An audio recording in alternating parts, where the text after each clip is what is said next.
I'm sorry, you just caught us in the middle of some witty banter. Anyway, welcome back tonight at the Multiplex. We just came back from a clip of a recent film called Two Guys Boning.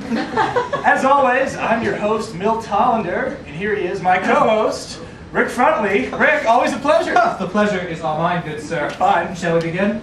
We shall. Okay, well, we start off tonight with a film I've been looking forward to for a long time, Jammed Outlets. Oh. Story of a voluptuous single mother named Chastity Divine, struggling to make ends meet for her single child. Fortunately, her cable breaks Saturday. Enter mild-mannered cable guy Trent Bordeaux, ostensibly there to fix the cable. Here, the plot takes a bit of a turn, though. What follows is a 90-minute journey of romantic longing and hardcore penetration.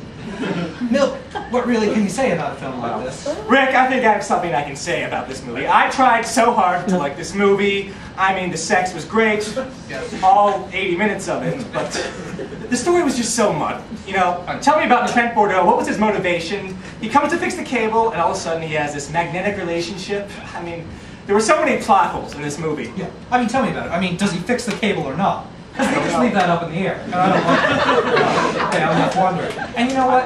Okay, I'm not stupid. I get when the twins across the hall have to come over for a four-way because their shower broke. I get it. When that midget enters, all believable character motivation gone out the window. Yes. You know, I really get the feeling the filmmakers just got lazy with this one. I mean, this film was a far cry from director Clint Maxwell's last effort in 2005, which was Star Trek III: The Search for Cock. Yeah. I think this film is worth sitting through just to hear the score done by Philip Glassville. Let's move on to a lighter note now. Hot rug munch in the afternoon. Story's the time, this one. It's an afternoon, it's rather hot. There's a rug, and that's when the munching starts. Now, if you remember, Bill, this is adapted from the Jane Austen novel of the same name. One for better works, I must say. The story is simple, but it's really in the execution that all the joy of this one comes out. I love that. I mean, the buzz is they spent 3 days filming this movie, and you can tell because it's that well done. Yes. I mean, they put some TLC into this film. It's the best rug munching movie to come out in, I'd say, the last 2 weeks. Yeah. I mean, Milt, you'll watch a scene like that 30-minute rib job scene, remember?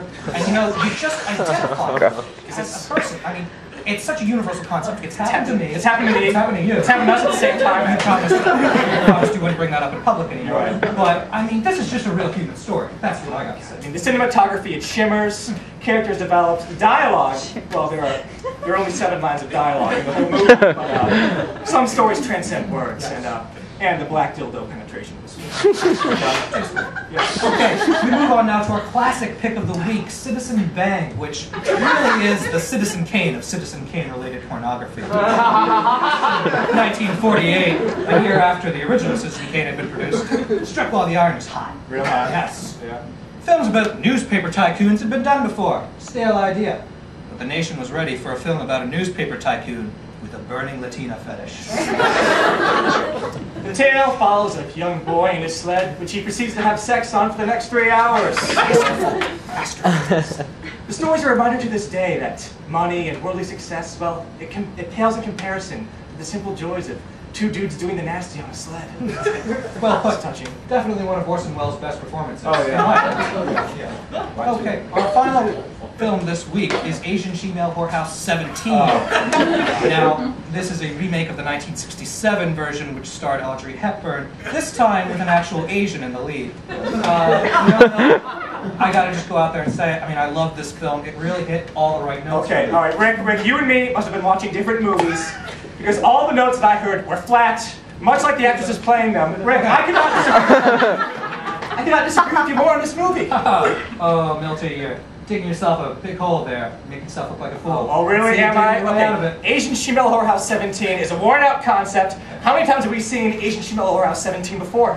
Only 16 times. Okay, right, 16 times. It was a tired old sequel, did not need to be made, and frankly, I blame Hollywood, okay? It was just done for a cash-in, okay? I was done for this movie 3 minutes after it started, and you know, I can usually go for 5 or 6 minutes. Okay, you know what?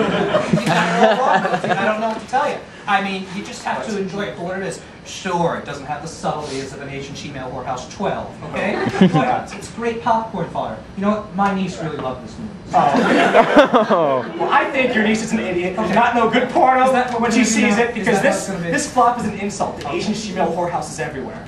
And I'd like to apologize. Fair enough, you know, we're just going to have to agree to disagree on this one.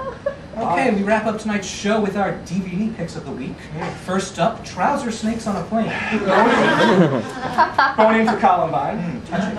Schindler's List of people he wants to have sex with.